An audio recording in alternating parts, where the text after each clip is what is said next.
Thank you for joining me today. You know what it is? It is Friday. Unafraid, Reister or wrong. I'm George Reister here with you guys today. First off, please make sure you like the feed, share the feed, swipe up, all that stuff. And also, don't forget about the Unafraid anonymous emails. Make sure you send them in, unafraidshow@gmail.com. Whatever the topic is, the mailbag this week was the greatest that you have ever seen in the history of mailbags in life.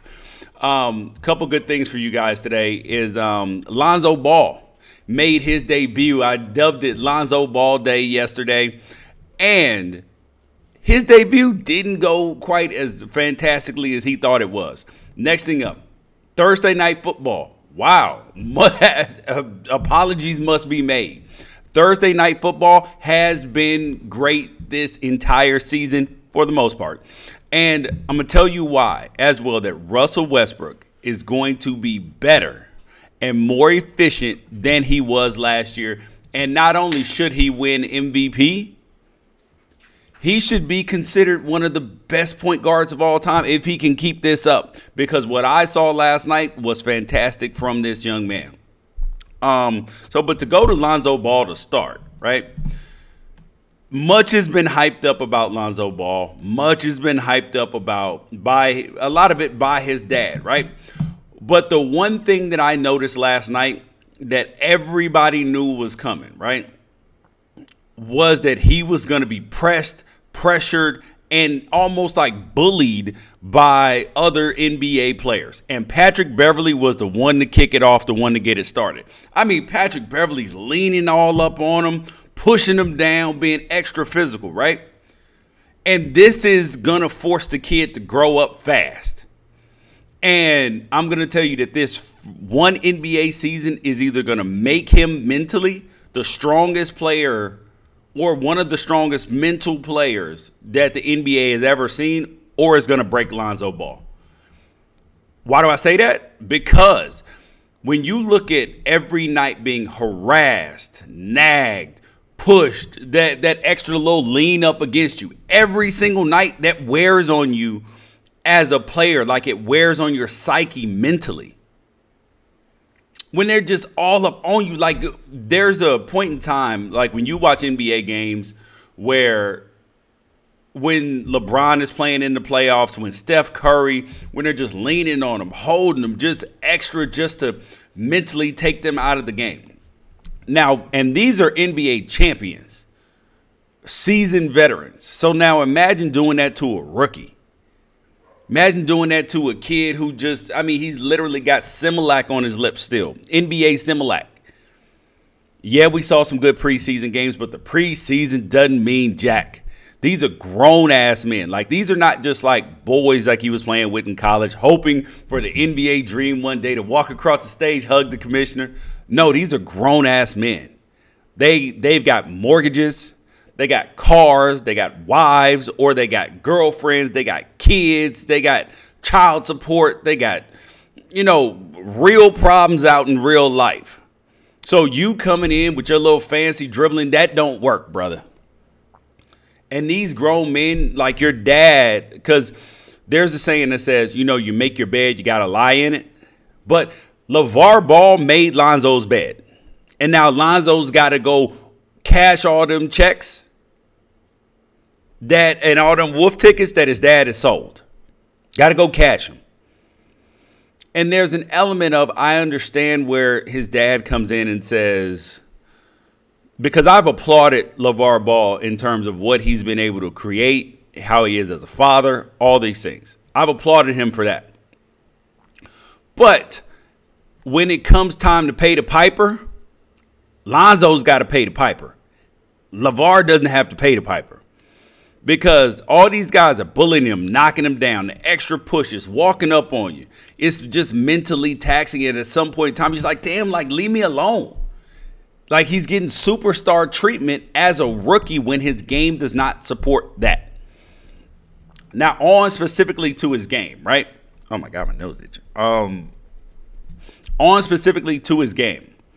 3 points, 9 rebounds, 4 assists, 1 block, 1 steal, and 2 turnovers, and his plus minus was -14.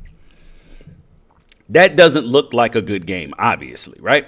But here are I would say that it was not a terrible night because he had 8 rebounds before halftime. He got to this unselfish, hesitant mode that he gets into sometimes. But in his opening night, in front of a big stage, everybody making a big deal, because he doesn't have normal rookie problems. Like, he doesn't have the same problems as Markelle Fultz in the 76ers or Dennis Smith Jr. with the Mavericks. He doesn't have these same problems that other rookies have. Like, he's under a different microscope. So the pressure, I think, got to him a little bit last night. Pressure got to him. So he's got to adjust to not only how players are playing against him, but to the everyday rigors of playing in the NBA just in general, because it's not normal what he's going through. Like, he's not in a normal situation. He's just not. And when you look at what his father has put on him, it's either going to make Lonzo Ball a great player, a great mentally tough, a savage. It's either going to make him something special in the NBA, or it's going to break him. And because most players don't have this type of scrutiny and stuff on them. I mean, look at Markelle Fultz. Finished his first game, 10 points, 3 rebounds, 1 assist. He finished minus 18 in the plus-minus box. But people would largely say that, oh, he had a better game than Lonzo Ball. But he really didn't.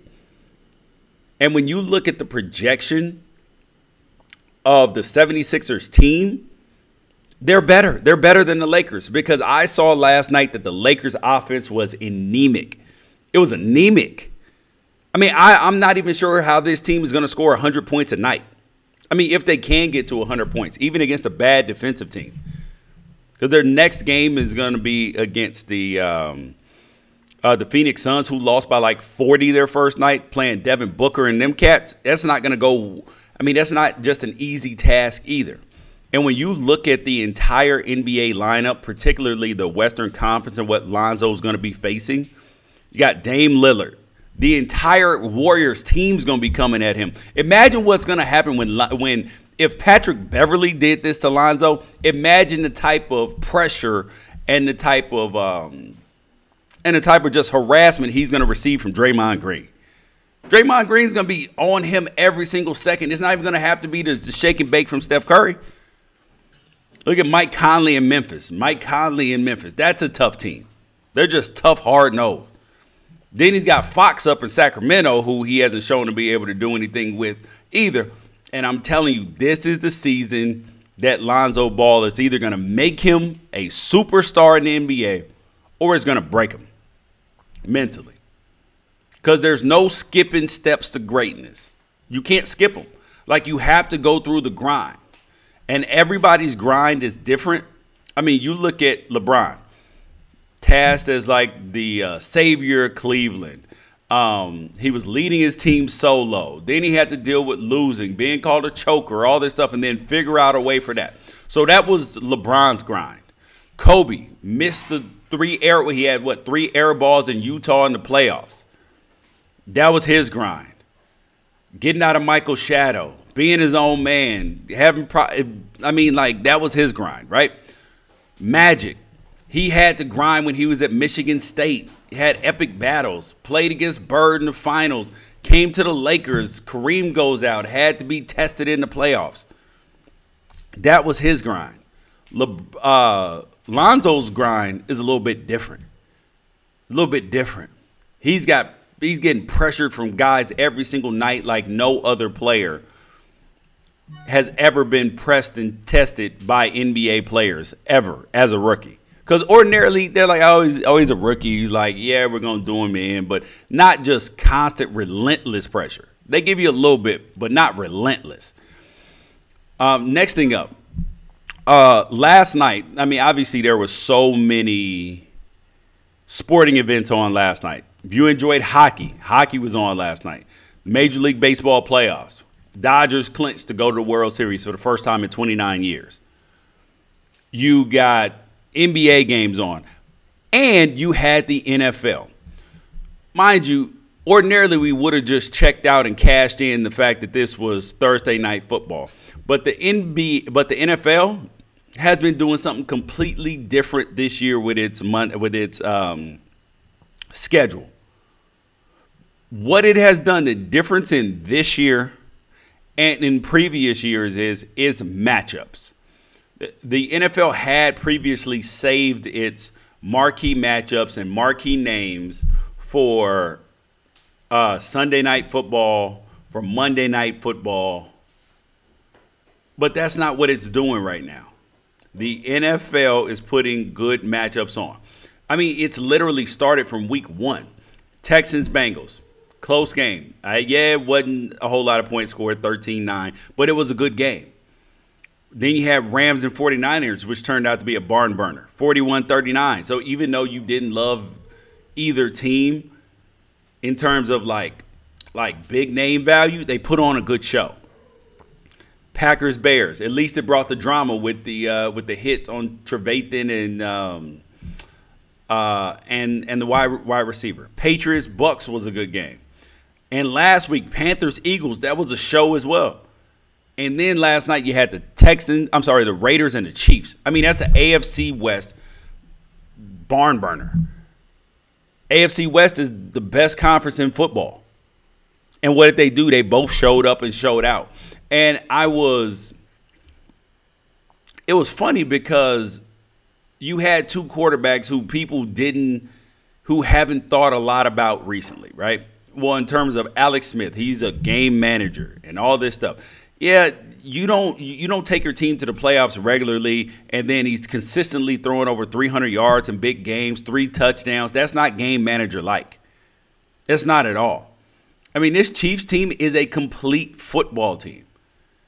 Despite losing to the Raiders last night, I believe that they are still one of the favorites to win the Super Bowl, if not the absolute favorite to win the Super Bowl. I don't know if there's anybody can beat these dudes because they're built for playoff conditions. They have a quarterback who doesn't turn the ball over, but is efficient throwing it. They've got Kareem Hunt at running back. And then they're going to give the ball to Tyreek Hill and DeAnthony Thomas and a slew of other weapons. But the thing I was most concerned about with this game is that the Oakland Raiders, I mean, they're 3-4 right now. Derek Carr had to throw for 410 yards, 3 touchdowns to get him in the game. Their defense is not doing a good job. Yeah, they showed up last night with a stop when it mattered, but they're not doing a great job. And the other thing is their offensive line that was touted as one of the best in the league last year. This year, they cannot run the football. Marshawn Lynch, where are you? Like, I mean, there's nothing to – I mean, running backs, they get a bad rap when their yards per carry are low and they don't get yards. But reality is they can't go anywhere without any blocking. Doesn't matter how good you are. Doesn't matter whether you're Barry Sanders, Emmitt Smith, or Bo Jackson. If you don't have running lanes, if you don't have good blocking, you cannot do anything. That's just the truth. That's just a fact. So, I mean, but I will applaud the NFL for getting it right in terms of revamping this Thursday night schedule, giving the fans something to actually watch. Because there was nothing to watch at first. I mean, there was literally nothing. In addition to everything else that was on last night, we had Russell Westbrook put on a show. I couldn't have been more impressed. And he was the MVP last year in the NBA. Russell Westbrook absolutely put on a show. And I'm going to tell you, he's going to be better than last year. Better than last year. And not in terms of averaging 31 points, 10 rebounds, 10 assists. He's going to be more efficient.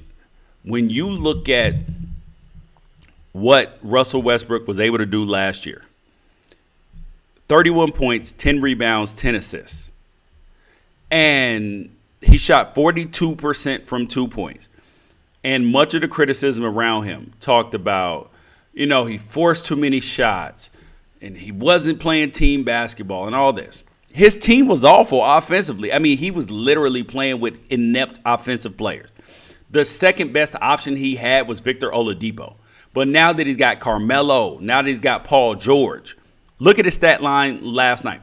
21 points, 16 rebounds, 16 assists, 10 rebounds. Guess how many shots the man took?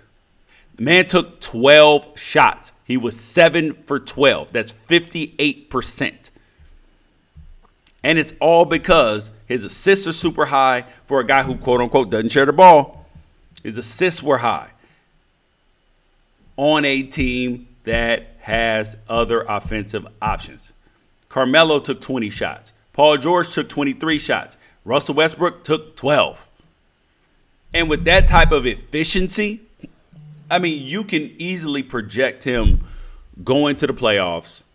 And obviously they're going to go to the playoffs, but his performance is very repeatable.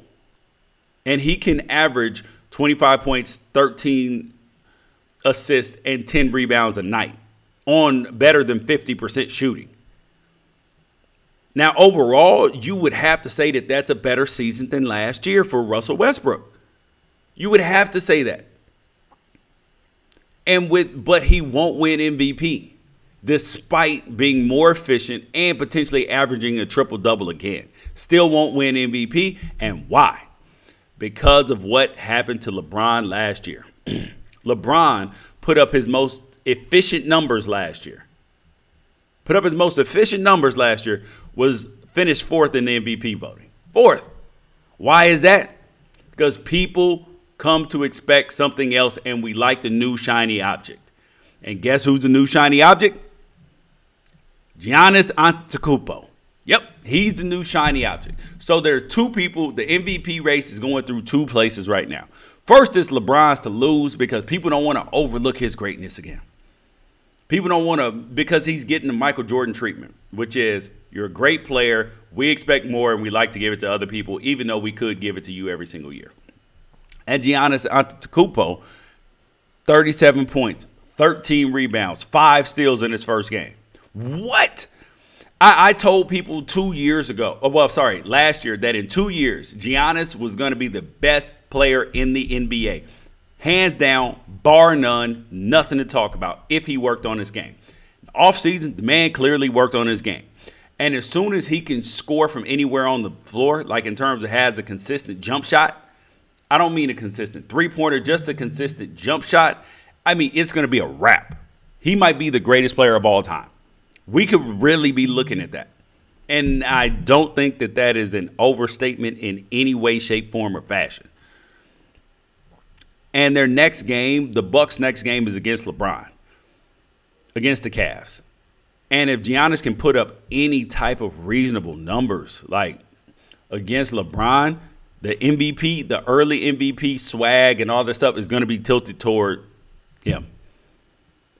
It's just what it is. I mean, the kid is absolutely fantastic. And you have to love what he's out there doing on the court.